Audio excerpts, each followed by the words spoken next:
History Secrets.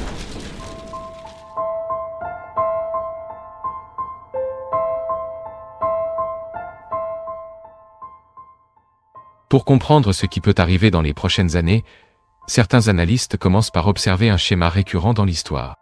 Le cycle d'ascension, de déclin et d'effondrement des sociétés. Ces trois phases apparaissent à plusieurs reprises tout au long de l'histoire humaine.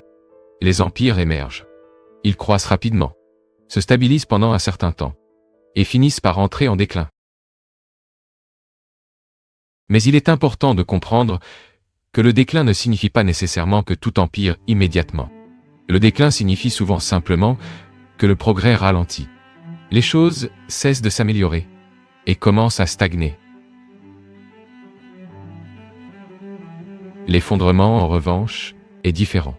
L'effondrement se produit lorsqu'une société perd rapidement sa stabilité. Les institutions cessent de fonctionner. Les conflits s'intensifient. Et l'ordre social commence à se désintégrer. Chacune de ces phases possède des caractéristiques spécifiques. Pendant la phase d'ascension, les sociétés ont tendance à être ouvertes. L'ouverture signifie quelque chose de simple. Des opportunités. Les personnes pauvres peuvent s'enrichir. Le talent est valorisé. L'innovation est encouragée. Les critiques sont vues comme utiles. Dans les sociétés en ascension, le débat public est encouragé. Les idées nouvelles sont discutées. Les erreurs sont corrigées rapidement. Cette énergie collective stimule la croissance économique et culturelle. Curieusement, ce phénomène ne dépend pas nécessairement du système politique. Différents régimes peuvent traverser des phases d'ouverture lorsqu'ils sont en ascension. Au milieu du XXe siècle, par exemple, les États-Unis comme la Chine ont connu des périodes de forte mobilisation sociale. Tous deux cherchaient à construire des sociétés fortes et innovantes. Mais avec le temps, des changements commencent à apparaître. Lorsque les sociétés entrent en phase de déclin, les structures bureaucratiques ont tendance à se développer. La bureaucratie apparaît lorsque les institutions cherchent à préserver la stabilité. Les responsables commencent à créer des règles de plus en plus détaillées. Les processus administratifs deviennent plus complexes.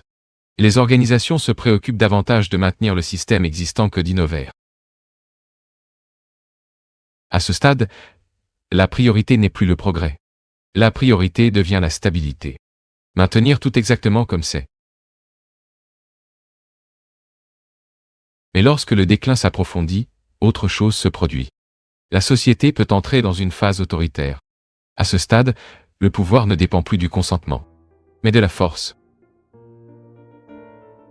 Pour illustrer cette différence, imaginez trois façons de prendre une décision simple. Choisir ou déjeuner. Dans la phase d'ascension, tout le monde discute, débat des options, et décide ensemble par consensus ou vote. Dans la phase de déclin, le processus change. La décision semble encore volontaire. Mais quelqu'un manipule l'information pour influencer le résultat. Peut-être en promettant des avantages inexistants. Dans la phase d'effondrement, il n'y a plus de négociation. Quelqu'un impose simplement la décision. Et celui qui désobéit subit des sanctions. Ce modèle peut être résumé en trois mots. Consentement, tromperie, coercition. Un autre aspect important concerne les relations sociales. Pendant l'ascension, les gens sentent qu'ils font partie d'un projet collectif. Il y a de l'empathie, de la coopération, de la confiance. Dans la phase de déclin, l'attention change. La priorité devient de maintenir le statu quo. Éviter les changements qui pourraient menacer le système. Dans l'effondrement, l'instinct dominant devient la survie. Les individus et les groupes commencent à agir pour leur propre défense. Même si cela signifie entrer en conflit direct avec d'autres. Un autre détail intéressant concerne le rythme de ces transformations. L'ascension est généralement rapide. Le déclin est généralement lent. Mais l'effondrement peut se produire de manière soudaine. Beaucoup pensent qu'une société en déclin continuera d'exister indéfiniment. Mais l'histoire montre autre chose. Les effondrements surviennent souvent lorsque plusieurs crises apparaissent en même temps. Guerre, crise économique, catastrophe environnementale, pandémie. Individuellement, ces crises peuvent être gérées. Mais lorsqu'elles se produisent simultanément, le système peut être dépassé. Ce phénomène est souvent appelé tempête parfaite. Les sociétés se préparent généralement à des problèmes spécifiques. Un plan pour la guerre, un autre pour les épidémies, un autre pour les crises économiques. Mais elles sont rarement préparées à affronter tous ces problèmes en même temps. Lorsque cela arrive, les institutions peuvent échouer rapidement. Il existe encore un autre facteur important, la capacité de critique interne. Pendant la phase d'ascension, les personnes qui critiquent le système sont valorisées. Elles aident à corriger les erreurs. Mais dans des phases plus avancées de déclin, les critiques peuvent être vues comme des menaces. Ceux qui pointent les problèmes deviennent des ennemis. Cela crée un paradoxe. Plus un système a besoin de critiques pour s'adapter, moins il les tolère. En conséquence, les sociétés peuvent perdre leur capacité à se préparer aux menaces futures. Les problèmes s'accumulent. Et lorsque les crises apparaissent, il est trop tard pour réagir. Sur la base de ce modèle historique, certains analystes tentent de faire des prévisions sur l'avenir, en particulier pour le monde occidental. L'une des prévisions les plus discutées concerne l'affaiblissement des libertés démocratiques. À mesure que les systèmes entrent dans des phases de déclin, les gouvernements peuvent adopter des mesures plus autoritaires.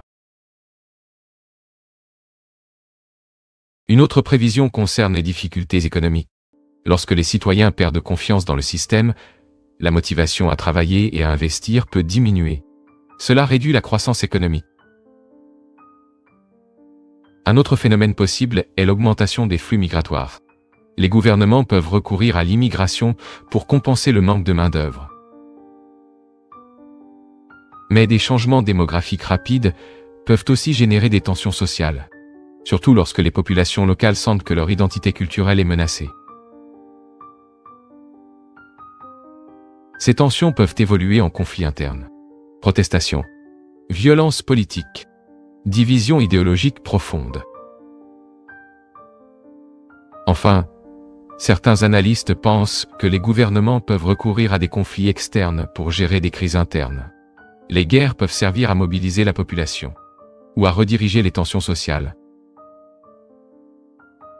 Cela ne signifie pas nécessairement que ces prévisions se réaliseront. Elles représentent seulement des hypothèses basées sur des modèles historiques. Les modèles analytiques sont des outils. Ils aident à interpréter les tendances. Mais l'avenir n'est jamais totalement prévisible. Si ces prévisions se confirment dans les 5 ou 10 prochaines années, le modèle gagnera en crédibilité. Sinon, il faudra le réviser. C'est le véritable objectif de toute théorie historique. Ne pas imposer des certitudes, mais offrir des structures pour comprendre comment le pouvoir et les sociétés évoluent dans le temps. Si nous acceptons ce modèle d'ascension, de déclin et d'effondrement, une question centrale apparaît alors. Qu'est-ce que cela signifie pour le monde actuel? Et surtout pour les 5 à 10 prochaines années. Selon cette interprétation, de nombreuses sociétés occidentales pourraient entrer dans une phase avancée de déclin. Cela ne signifie pas nécessairement que tout s'effondre immédiatement. Mais cela indique que certains signaux structurels commencent à apparaître. Le premier signal concerne la liberté politique. Dans les sociétés jeunes et en ascension, la liberté d'expression est généralement large. Le débat public est encouragé. Les critiques contribuent à améliorer le système. Mais à mesure que les institutions vieillissent et deviennent plus rigides, l'espace pour la critique peut se réduire. Les gouvernements commencent à voir les opposants comme des menaces. Des mesures de contrôle politique commencent à s'étendre. Cela peut conduire à un affaiblissement progressif de la démocratie. Loi d'urgence. Utilisation accrue des forces de sécurité. Restriction de certains types de discours. Selon cette analyse, ce phénomène peut déjà être observé dans plusieurs régions du monde. Pas seulement dans des régimes autoritaires traditionnels, mais aussi dans des démocraties établies. La deuxième prévision concerne l'économie. Lorsque la confiance sociale diminue, la motivation collective diminue aussi. Les gens commencent à sentir que le système ne fonctionne pas pour eux. Si les citoyens croient que leurs efforts ne seront pas récompensés équitablement, la productivité peut chuter et les investissements diminuent. L'innovation ralentit. Cela peut entraîner des périodes de stagnation économique, ou même des crises plus profondes. La troisième conséquence possible concerne l'immigration. Les gouvernements peuvent tenter de compenser le déclin démographique ou le manque de main-d'œuvre en faisant venir des travailleurs étrangers. Du point de vue économique, cela peut sembler être une solution pratique, mais des changements démographiques rapides peuvent aussi générer des tensions culturelles et politiques. Les populations locales peuvent avoir le sentiment que leur identité est remplacée, et des conflits sociaux peuvent naître de cette perception. Cela nous conduit à la quatrième prévision. Les conflits internes. Lorsque l'inégalité, les tensions culturelles et la polarisation politique se combinent, les sociétés peuvent connaître des épisodes de violence civile. Ces conflits ne prennent pas toujours la forme de guerres ouvertes. Ils peuvent apparaître sous forme de manifestations violentes, de conflits entre groupes idéologiques, ou d'épisodes isolés de violence politique. Mais même des conflits fragmentés peuvent éroder la stabilité sociale, surtout lorsque les institutions perdent leur légitimité. La cinquième prévision concerne les conflits externes. Historiquement, les gouvernements en crise interne recourent parfois à des guerres extérieures. Les guerres peuvent mobiliser le patriotisme, peuvent rediriger les frustrations internes, et peuvent renforcer temporairement les gouvernements. Pendant les guerres, les populations acceptent souvent des restrictions qu'elles refuseraient normalement.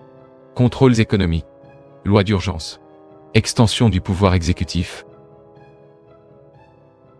Pour cette raison, certains analystes pensent que les conflits internationaux pourraient devenir plus fréquents en période d'instabilité interne. Il est important de rappeler que ces prévisions ne décrivent pas une séquence fixe. Ces phénomènes peuvent se produire simultanément, ou dans des ordres différents. La liberté politique peut diminuer en même temps que des crises économiques apparaissent. L'immigration peut augmenter, tandis que les tensions sociales s'intensifient. Les conflits externes peuvent émerger au milieu de crises internes. Ce type de combinaison crée des environnements très instables. Des environnements où les décisions politiques deviennent de plus en plus difficiles. Pourtant, ce modèle ne prétend pas être une prophétie inévitable. Il s'agit seulement d'un outil analytique, une manière d'interpréter les modèles historiques. Si les prochaines décennies suivent ce schéma, le modèle aura démontré une certaine utilité. Si les événements prennent une autre direction, il devra être révisé. C'est la nature de toute théorie sur l'histoire. Elle cherche à identifier des schémas, mais doit toujours rester ouverte à la révision. Car l'avenir suit rarement exactement le scénario que nous imaginons. Les changements technologiques inattendus peuvent modifier les trajectoires historiques. De nouveaux dirigeants peuvent transformer les systèmes politiques. Des crises peuvent générer des réformes profondes. L'histoire humaine est pleine de surprises. Des empires considérés comme invincibles ont déjà disparu. Des sociétés jugées fragiles sont devenues des puissances. C'est pourquoi comprendre les mécanismes d'ascension et de déclin ne signifie pas accepter le fatalisme. Cela signifie simplement tenter de mieux comprendre les forces qui façonnent le monde. Si nous parvenons à comprendre ces forces, peut-être pourrons-nous agir de manière plus consciente. Peut-être pourrons-nous éviter certaines erreurs du passé. Et peut-être pourrons-nous construire des systèmes plus équilibrés à l'avenir. Car au fond, les théories sur le pouvoir et l'histoire ne sont pas seulement des exercices intellectuels. Ce sont des tentatives de répondre à une question essentielle. Comment les sociétés humaines peuvent-elles survivre et prospérer au fil du temps ? Et cela reste l'une des questions les plus importantes de notre époque. L'histoire qui ouvre cette réflexion commence avec un personnage apparemment extraordinaire. Un homme nommé Johnny King. Selon le récit présenté, il réunit toutes les qualités que les institutions d'élite ont tendance à admirer. Discipline militaire, Excellence académique. Ambition professionnelle. Il aurait servi dans les forces spéciales, intégré l'une des meilleures facultés de médecine, et poursuivi une carrière dans des institutions scientifiques de haut prestige. Un parcours presque parfait. Mais derrière cette trajectoire se cache un détail troublant. Un traumatisme profond vécu dans l'enfance. Un épisode de violence qui aurait marqué sa vie pour toujours. Selon cette interprétation, ce traumatisme se serait transformé en carburant psychologique. Une force qui alimentait des réalisations extraordinaires, mais qui aurait aussi laissé des marques profondes dans sa personnalité. Cet exemple est utilisé pour soulever une question plus large. Quel type de personne le système éducatif d'élite produit-il réellement? Des institutions comme Harvard, Yale ou Princeton sont souvent perçues comme des centres d'excellence intellectuelle, des lieux où se forment les esprits les plus brillants. Mais certains critiques soutiennent que ces institutions ne font pas que former. Elles façonnent aussi des comportements spécifiques. Selon cette vision, le système méritocratique moderne crée des incitations très particulières. Dès le plus jeune âge, les étudiants apprennent que le plus important n'est pas d'apprendre, c'est de gagner. Les notes deviennent la principale mesure de valeur. Les résultats remplacent la curiosité intellectuelle. La compétition remplace la collaboration. Dans cet environnement, l'échec cesse d'être vu comme une partie naturelle de l'apprentissage. Il devient une menace. Quelque chose à éviter à tout prix. Mais il y a là un paradoxe. Historiquement, beaucoup des plus grands apprentissages naissent justement de l'échec. Échouer oblige à réfléchir. Réfléchir génère de l'apprentissage. Ce processus renforce la résilience. Et la résilience est l'un des fondements du développement personnel. Avant la culture méritocratique moderne, beaucoup de personnes comprenaient ce cycle de manière intuitive. Se tromper. Réfléchir. Apprendre. Grandir. Cependant, dans des systèmes hautement compétitifs, l'échec peut devenir interdit. Une erreur peut nuire aux moyennes académiques, peut affecter les admissions universitaires, peut compromettre les carrières futures.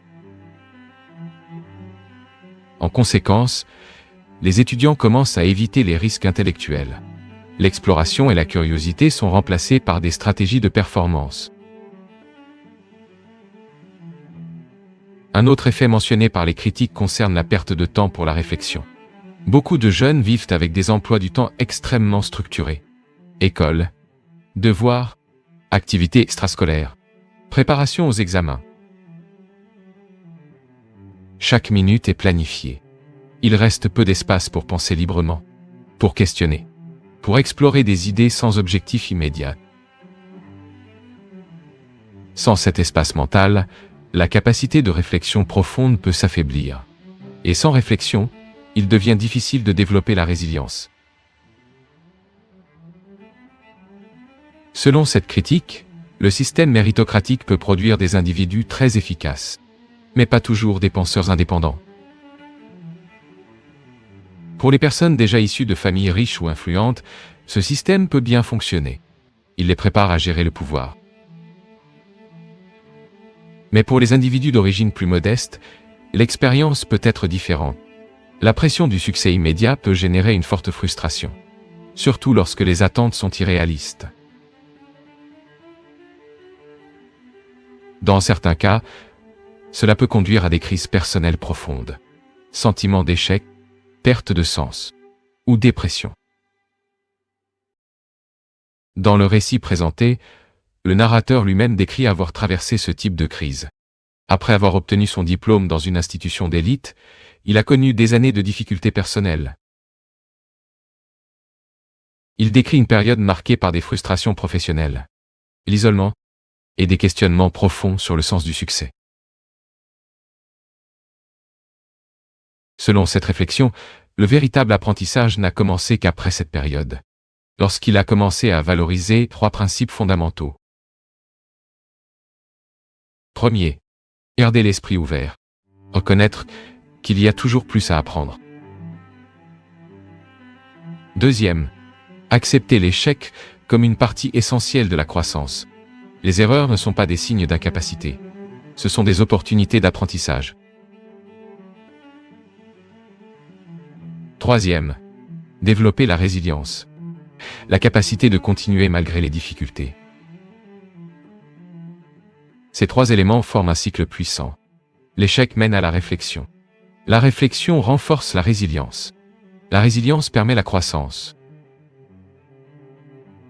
Avec le temps, ce processus peut révéler des talents authentiques, des passions réelles et des chemins de vie plus authentiques. Cette vision soulève aussi une autre question importante. Que signifie réellement le succès? Pour de nombreux systèmes éducatifs modernes, le succès signifie le statut, la richesse, le prestige institutionnel. Mais d'autres traditions culturelles définissent le succès autrement, comme le développement personnel, la contribution à la société, ou la réalisation d'un but. Ces deux visions peuvent entrer en conflit, surtout dans des environnements hautement compétitifs.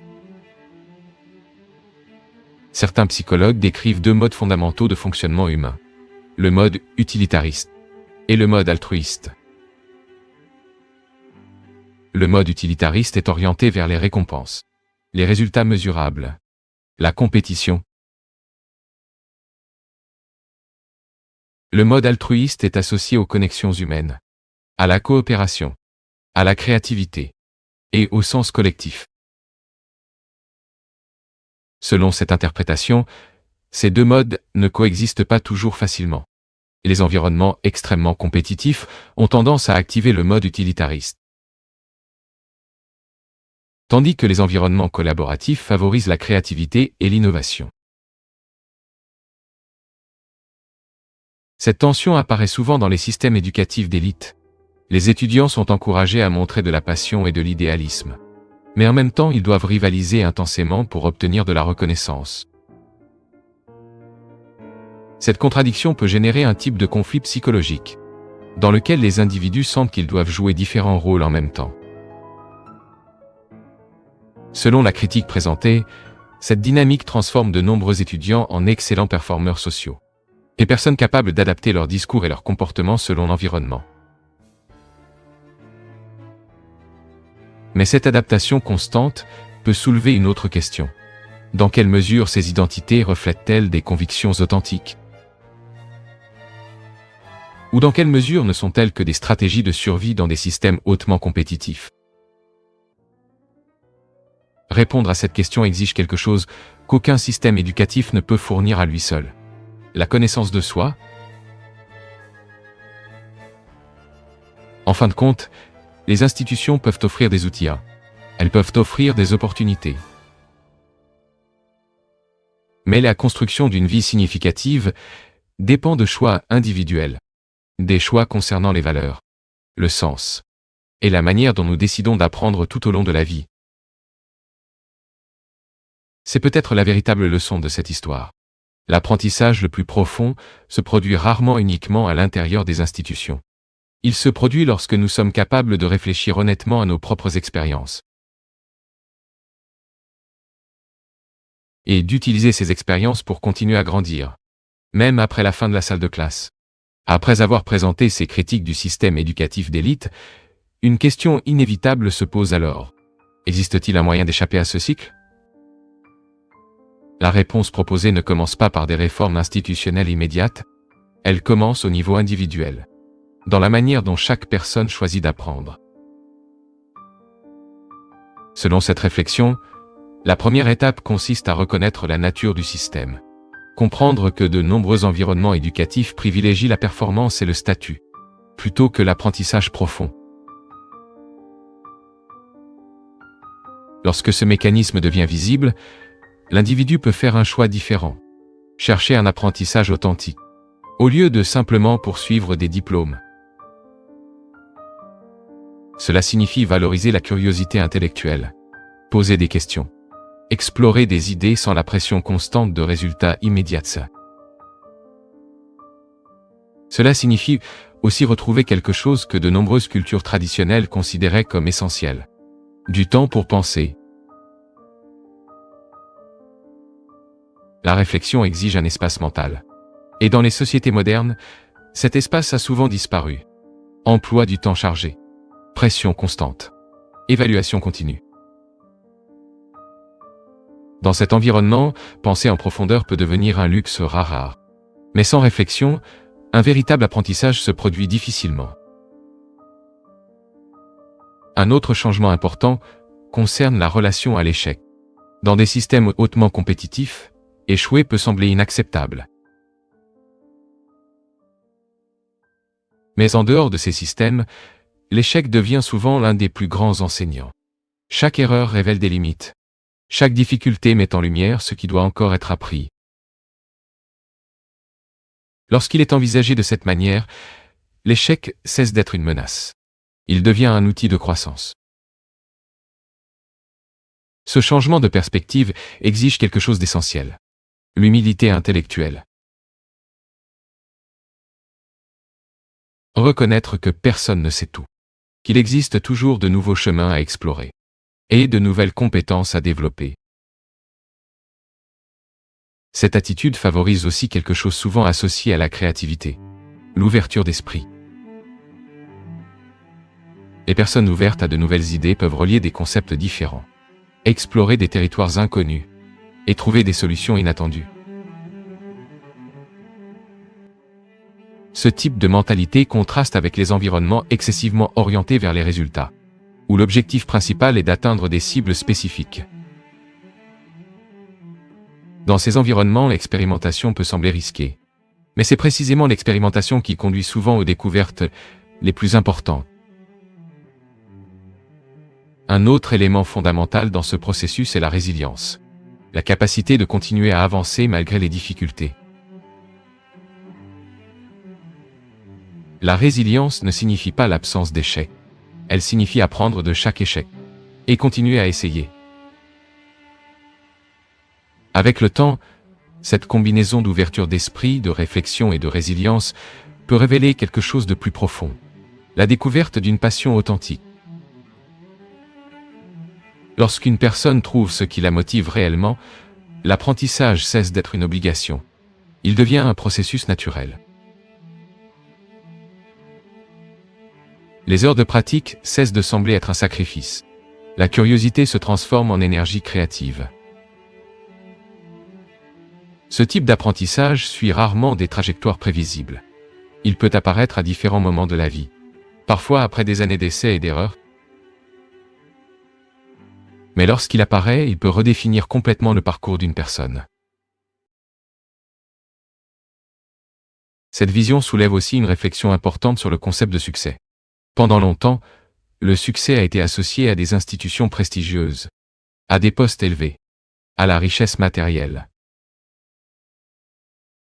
Mais de plus en plus de personnes commencent à remettre en question ces définitions, en se demandant si le succès ne devrait pas inclure d'autres éléments. L'autonomie intellectuelle, la contribution à la société, le sens personnel. Ces questions n'ont pas de réponse universelle. Chaque société et chaque individu peuvent y répondre différemment. Mais elles révèlent quelque chose d'essentiel. Le débat sur l'éducation n'est pas seulement technique. Il est aussi philosophique. Il implique des valeurs, des attentes et différentes visions du sens de la vie humaine. C'est peut-être pour cela que les discussions sur les universités, la méritocratie et le succès suscitent des émotions si fortes. Elles touchent directement aux rêves personnels. Des rêves de mobilité sociale, de reconnaissance, d'accomplissement. Lorsque ces rêves entrent en conflit avec la réalité, des frustrations peuvent apparaître, mais de nouvelles questions peuvent aussi émerger. Des questions sur ce qui vaut réellement la peine d'être appris, et sur la manière dont chacun peut construire son propre chemin. Au final, aucune institution ne peut définir entièrement ce chemin. Les universités peuvent offrir des opportunités, peuvent transmettre des connaissances. Mais l'apprentissage le plus profond dépend de quelque chose qui dépasse tout système. La capacité de continuer à apprendre tout au long de la vie. Et c'est peut-être le véritable message derrière cette histoire. L'éducation ne s'arrête pas avec un diplôme. Elle commence là. Et elle continue tant qu'il y a de la curiosité, de la réflexion et le désir de grandir. L'histoire de l'humanité est un voyage, rempli de découvertes, d'énigmes et de mystères. Certains ont été compris, d'autres défient encore notre compréhension. Et c'est précisément dans ces mystères que nous trouvons les questions les plus fascinantes. Vous êtes sur History Secret. Abonnez-vous à la chaîne et continuez à explorer les secrets de l'histoire. Car certains secrets de l'histoire attendent encore d'être révélés.